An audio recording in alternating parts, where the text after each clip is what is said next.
You were never lazy. You were trained to forget. Your fire wasn't lost. It was buried. And every time you said, "I'll try," you gave permission for your greatness to stay sleeping. Because no told you this. Your identity is a script, and somebody else wrote the first draft. You didn't choose the rules. You just obeyed them. They said, "Be realistic," so you shrunk your voice. They said, "Play it safe," so you buried the dream. They said, "Don't want too much," so you built a cage and called it life. But listen closely. That feeling inside you right now, that ache when you look in the mirror, that's your real self, refusing to die quietly. You weren't born average. You were programmed into it. They trained you to follow, to wait for permission, to explain your pain instead of breaking it, to survive instead of command. But here's the truth. Your mind is not a storage unit. It's a battlefield, and your beliefs are the only weapons you have. So ask yourself this: who taught you how to think?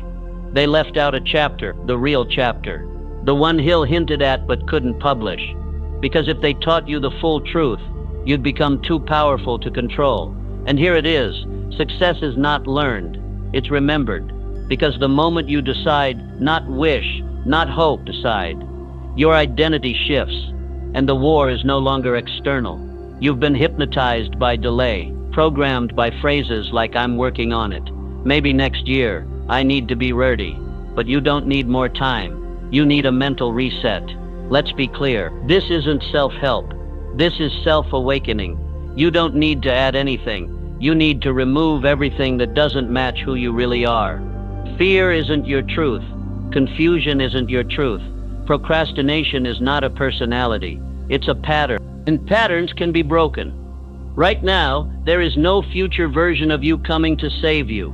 No upgraded clone. No magical timing. Only this version. Only this moment. So breathe it in. The voice inside that says, "I was meant for more." That's not ego. That's memory. It's the truth, shaking off the dust. And now you must choose. You can continue living by the rules, written by people who gave up on their own greatness, or you can burn the script, rewrite the story, and become the kind of person who looks in the mirror and sees a weaponized mind staring back. You don't have time to play weak. You don't have space to carry dead energy. You don't get to delay destiny and expect transformation, because every second you wait, a weaker identity survives. And that version of you, that hesitant, overthinking, approval-seeking version, that one must die. It starts with decision, not information, not motivation, decision. The same way a lion doesn't take votes before it attacks. You must move without asking permission, because waiting is the religion of the average, and you weren't built for average. So here's the truth they never told you. You're allowed to become dangerous, not reckless, dangerous, as in locked in, unshakable, oblivious to doubt. That version of you is not a fantasy. It's your real self, buried under layers of lies. They want you soft, dull, apologetic, but you were born as a weapon of creation, a blueprint for domination, and the world has never seen what happens when you believe that fully. So ask it now. Who am I when I no longer doubt? Who am I when fear is disqualified? Who am I when hesitation is no longer an option? That version of you already exists. You don't build it, you reveal it. And the only thing separating you from that version? Belief. Not money, not talent, not connections. Just a belief that has never been installed until now. This is the moment, the line in the sand, where the old you ends, and the new operating system takes over. A system with one law. I don't break. I build. I don't doubt. I decide. I don't shrink. I expand. This is the reset, not later. Now, from this moment forward, every thought is either aligned with power or it is rejected. No more entertaining weakness. No more negotiating with doubt. Because if you don't own your mind, someone else will rent it out and fill it with limits. Say it with me. I don't ask for permission. I don't wait to feel ready. I don't explain my greatness. I command it. Let this be the new rhythm in your mind. I reset. I rewrite. I rise. Say it out loud and move like it's done. Your subconscious isn't logical. It doesn't care what's true. It listens to what's repeated. That's it. Not truth. Not evidence. not facts, just repetition. So the question is, what have you been repeating? You think you're unmotivated? No, you just rehearsed self-doubt so many times. It became your identity. You think you're bad with money? You just heard it enough growing up that now your mind protects the pattern. Every weakness you carry started as a sentence. A sentence repeated enough becomes a script, and a script, left unchecked, becomes a prison. You don't escape it by working harder. You escape it by rewriting the sentence. Because here's the truth. The mind doesn't obey what you believe. It obeys what you declare, not once, but constantly. So let's begin the rebuild, not with hype, but with command. Hill called it autosuggestion, the practice of reprogramming the mind by speaking your identity into existence. This isn't positive thinking. This is mental engineering. You don't just hope to become confident, you install it. Let me say this again. Your subconscious listens to what you repeat, and if you keep calling yourself broke, it will filter your reality until you stay broke. If you keep saying I'm trying, it will surround you with trials. If you call yourself lazy, it will kill your energy before you even begin. The subconscious is not poetic, it's mechanical. So what happens if you feed it power? I am focused. I am unshakable. I am becoming impossible to stop. Say that every morning, every night, until it stops sounding like a lie. Because eventually, your brain gives up trying to fight it, and that's when the shift happens. This is how Edison built the light bulb. Not with intelligence, but relentless identity. He told his mind what to believe, over 10,000 failures, and the mind obeyed. Same with Ford. When his engineers said the V8 engine was impossible, he didn't argue with logic. He repeated the command. Build it anyway. Figure it out. He trained their minds, the same way he trained his own. You don't speak affirmations because they're true. You speak them until they become true. That's the secret, the one they removed. The hidden chapter. It's not willpower, it's word power. And the words you allow in your atmosphere create the atmosphere you live in. So from now on, you must become militant about repetition. Let the weak version of you die by suffocation. Starve it of attention. Feed the new identity on a loop. Every time you wake up, every time you feel resistance, every time the voice of hesitation speaks, respond with command. Write this on your wall. My mind is a soldier, and I am the general. It obeys, not questions, commands. Charles Schwab, one of Hill's most studied men, didn't just work harder. He thought on purpose. He visualized expansion. He affirmed domination. He conditioned his mind like an athlete trains muscle. That's why Carnegie trusted him. Not because of talent, but because his mind was disciplined by repetition. You want wealth, repeat it. You want to think clearly, declare it. You want to break your old patterns? Break them with language, repeated, relentlessly, daily. You are already hypnotized. The only question is, who's holding the pendulum, you or your past? Because if your voice isn't the loudest in your head, then someone else is writing your future. You must now make your thoughts obey your goals. No more, I can't focus. I'm too tired. I'm not ready. I'm not enough. That version of you is expired. From this moment forward, you speak only what aligns with your highest self, even if it feels fake, even if you don't feel it yet. Because feeling follows frequency. Say it enough, and your cells will believe it. So let's build your new mental loop. I move fast. I think clear. I lead myself. I don't repeat fear. I repeat power. I install success daily until it installs me back. When the old thoughts come back, and they will, do not argue, just overwrite. Old thought, what if I fail? New command, I'm built for impact. Old thought, nobody believes in me. New command, I believe loud enough for all of them. Old thought, I don't know how. New command, I figure things out fast. This isn't cute. This is war. And repetition is the weapon. Because when the subconscious is fully convinced, nothing can stop you. Not fear, not failure, not time. You already know what you want. But your mind doesn't serve desire. It serves dominant thought. So repeat what's required, out loud, every day. not when you feel like it, but until you feel like it. You are not lazy.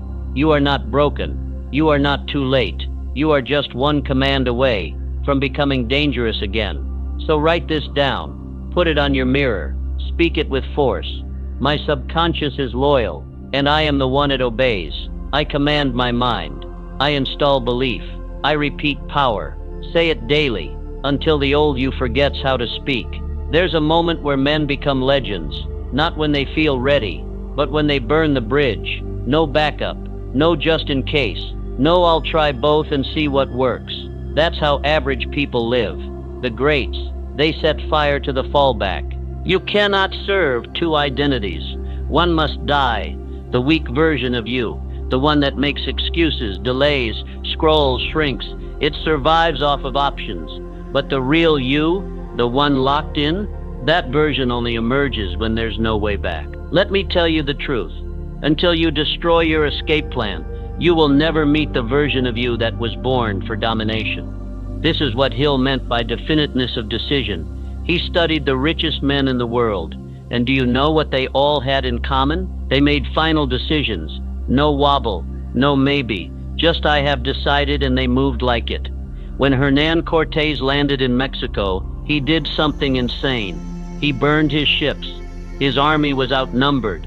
They were far from home, but he removed their ability to retreat, victory, or death. That's how much belief he had in his mission. You keep waiting for full confidence.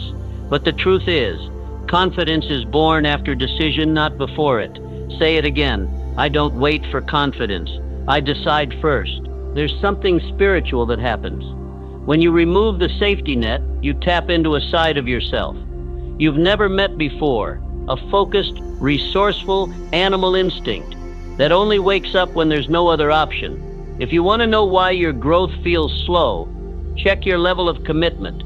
You've still got bridges to your past. You've still got apps that feed your distraction. You've still got people that validate your weakness. Cut the ties. The mind doesn't change through inspiration. It changes through immersion. You cannot dip one foot into purpose and keep the other in comfort. Jump, and don't check for the landing. Do you want to know why most people fail? Because they're trying. They're interested, not committed. And commitment isn't what you say. It's what you eliminate. If you're still texting that person who holds you back, you haven't decided. If you're still following pages that feed doubt, you haven't decided. If you still say, I'll see how it goes, you haven't decided. Because when the decision is real, the old life feels disgusting. Burning the bridge isn't about being reckless, it's about being honest. Do you actually want this? Then make it impossible to go back. Hill spoke of men like Edwin C. Barnes, who wanted to work with Edison, not just meet him, partner with him. People laughed. He had no money, no connections, but he declared it with conviction and took a freight train to Edison's office. No plan B, no fallback, just I've already decided. Years later, he was Edison's right-hand man, not because he was the smartest, but because his decision was final. When was the last time you decided like that? When was the last time you closed the door, deleted the number, quit the job, left the old version of you with no way back? You're not stuck because you lack talent. You're stuck because you're still negotiating. Stop negotiating with your old identity. It does not get a seat at this table. You cannot be excellent while protecting the version of you that's addicted to average. You cannot be disciplined while entertaining distractions. You cannot lead while still needing approval. One version must go. So today we stop asking for permission. We stop running old loops. We stop touching the past with one hand while reaching for the future with the other. We burn the bridge. Say it now. I've already decided. I do not retreat. My actions speak for me now. This is not about motivation. This is about identity, loyalty. And you must prove to your mind that the new identity is the only one allowed to survive. Throw away the clothes that remind you of the old you. Block the distractions. Cut the half-hearted relationships. Delete the apps. Rebuild your day. Rebuild your life. This is what Burn the Ships looks like in 2025. It's not dramatic. It's deliberate. Every choice is either fuel or friction. And today you move like there is no other option, because there isn't. You already know who you are, but that identity won't show up until the weak one is evicted. So let's close with this. I do not try, I do not test, I don't keep safety nets. I burn the bridge and I move like it's already done. Say it loud, I've already decided.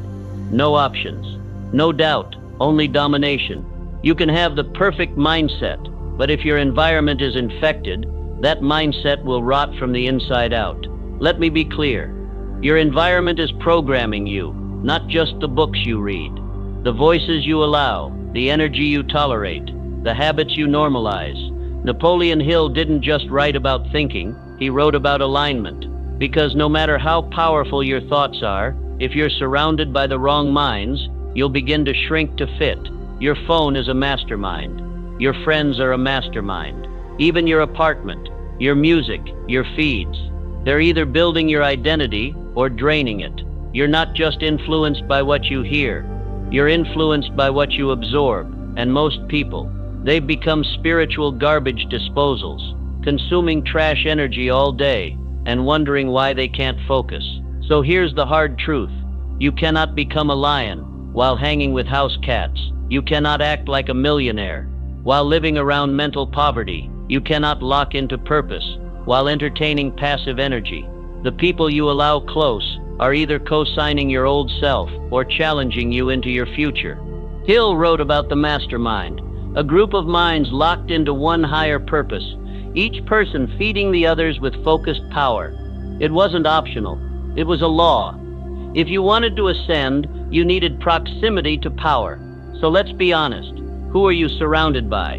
Do they speak to your mission? Do they demand your greatness? Or do they pull you back into comfort and distraction? If you feel unseen, misaligned, uninspired, it's not you. It's the room you're in. You weren't made for small talk. You weren't built for average validation. You were designed to evolve in fire.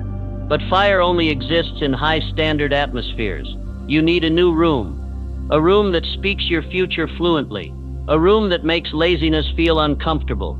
A room where weakness can't breathe. When Carnegie built his empire, he didn't rely on willpower. He relied on a network of brilliant minds, a circle of obsessed thinkers, each one more intense than the last, because he understood, I become what surrounds me. You keep saying you're serious, but you're surrounded by jokes. You say you want peace, but you keep inviting chaos. You say you want wealth, but your environment is rich in excuses. Let's fix that today. You need to clean your circle. You don't have to announce it. You don't have to explain. Just align. If they're not pushing you forward, they're holding you back. Silence the group chat. Cut the gossip loop. Unfollow the digital noise. Walk out of conversations that drain your focus. You don't need more motivation. You need an atmosphere that demands excellence. That's how you rewire identity. Energy is contagious. So ask yourself, what are you catching every day? Doubt? Distraction? Passivity? Or do you walk into rooms that feel like spiritual gyms, where your excuses can't survive? If not, then this is your mission. Build your mastermind circle. One aligned voice is more powerful than 100 passive ones. Find the builders. Find the locked-in ones. Find the few who already decided. They don't have to be famous. They have to be focused. Look for energy that makes you level up, not energy that makes you relax into weakness. And if you can't find them yet, then become the room. Start showing up so disciplined, so clear, so powerful, that you shift the atmosphere around you. Be the thermostat, not the thermometer. Set the tone, create the standard, and they'll rise or vanish. Your energy is sacred. You don't let just anyone touch your body, so why are you letting them touch your mind every day? Weak energy is louder. It complains, it distracts, it scrolls. But power moves in silence. Start seeking stillness. Start protecting your inputs. Start filtering everything through this line. Does this serve my future identity? If not, cut it. This is how the top 1% live. Not by hustling harder, but by eliminating the energy that breaks flow. They are obsessed with protection. Not just protection from harm, but protection from misalignment. You are a gatekeeper now. To your mind, to your focus, to your space. Let no weak energy pass. And when someone tries to bring you drama or laziness or fear-based logic, say this in your spirit: that does not belong in my atmosphere. You are the CEO of your environment. Start firing energies that don't belong. Let's anchor it. Say this out loud: I do not allow weak energy in my atmosphere. I align with purpose. I absorb only power. Most people give just enough to look good, enough to avoid guilt, enough to get the credit, but not enough to transform, not enough to lead, not enough to become. They ask, what's the minimum required to win? But you don't move like that anymore. You don't calculate your worth in crumbs. You don't count the cost of effort. You're playing a different game now, the game of over-delivery. Napoleon Hill didn't just talk about thoughts. He talked about service. And in the chapter they don't talk about anymore, he revealed something deeper. The secret to influence is to give more than you're paid for, not as a tactic, but as an identity. Look at Carnegie, look at Schwab, look at Ford. Every one of them exceeded what was expected, long before success ever found them. They didn't ask for results, they became results. You want to be rich? Don't chase money. Chase value. Obsess over it. Let it drip from your work. Let it echo in your presence. Here's the law. The one who over-delivers becomes unforgettable, because the world is starving for those who give without keeping score. Average minds say, what do I get if I give more? Power minds say, what does my giving say about who I am? Because when you give your best, when no one's watching, that's not performance, that's character. That's when identity locks in. Hill said it like this: render more service than that for which you are paid, and sooner or later you will receive compound interest from unexpected sources. He wasn't talking about money. He was talking about identity momentum. When you keep exceeding expectations, something changes in you. You stop begging for validation. You stop needing applause, because now you know who you are. You walk with overflow. You speak with power. You lead without asking permission.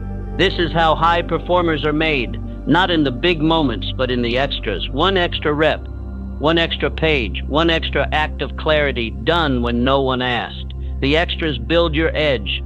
The edge builds your name, and the name unlocks the room. So let me ask you, what's your over-delivery zone? Where do you go beyond even when no one's clapping? That's your identity field. That's where your transformation is happening in silence. You want results? Detach from them. Lock into your identity. Don't do it for likes. Don't do it for praise. Do it because you're the one who over-delivers. That's who you are now. Ford once gave away his best designs. Carnegie overpaid his people. Schwab gave speeches worth millions for free. They knew something the average mind missed. Abundance lives where ego dies. When you stop protecting your energy and start projecting your value, you become magnetic. People will say you do too much. You try too hard. Why not chill? And your answer is simple: because I'm not built for enough. I'm built for overflow. Start giving like you're already that version of you. Start working like your name already holds weight. Start acting like you've already arrived, because in truth you already have. Over-delivery is not about being a doormat. It's about being disciplined in excellence. It's not about doing more for others. It's about being loyal to the future version of you that doesn't tolerate average anymore. Say this with me: I exceed expectations. Not for claps, not for money, for me, because I am the one who over-delivers in my work, in my focus, in my presence. Your new standard is simple: be legendary, regardless of the room, whether they pay you or not, whether they see it or not. Why? Because your character is not rented. It's installed. Hill said it this way: no man can become great without being willing to give more than he gets in return, at first. Key words, at first. Because over time, the ones who over-deliver become the ones who own the room. And when they ask you, why are you always doing more? Why do you work like your name's already known? You look them dead in the eyes and say, because it's who I am. Let's lock it in. Say it with force. I exceed expectations. I give more than I'm paid for, because I am becoming more than they expect. This is not motivation. This is installation. This is the moment the old version of you dies and the inevitable one rises. You've heard the truth. You've rewired belief. You've burned the bridge. You've claimed your circle. You've stepped into identity-based excellence. Now comes the lock-in, and there's only one way to do it. Ritual, repetition, relentlessness. You don't rise to your goals. You fall to your systems. And your system is simple. Daily identity reinforcement. Say it loud.